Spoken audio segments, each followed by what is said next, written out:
मेरे व्यूअर्स, एक फ़िल्म का डायलॉग है, जब तक तोड़ेंगे नहीं तब तक छोड़ेंगे नहीं।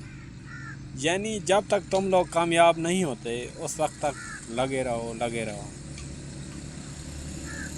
जेरे वेले तक तुसा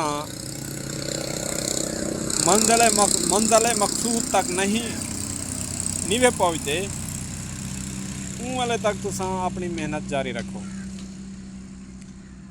बाद लोग तुझे लत्तां छिके सन, बाद लोग सही ताकू यो जनाब तनकीद का निशाना बने सन, लेकिन तुसा घबरावना कहीं नहीं।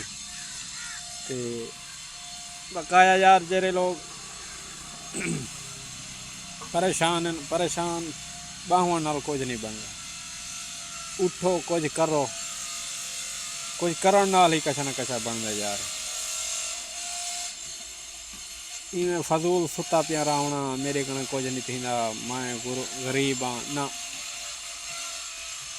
मेहनत करो यार, मेहनत करन नाल ही सारा कुछ चेंज थींदा। हमेशा आदमी कामयाब इंसान वो होता है जो लगातार मेहनत करता है। पक्का या मेरा यारा, दो पल जिंदगी दिन अच्छे तरीके नाल जियो।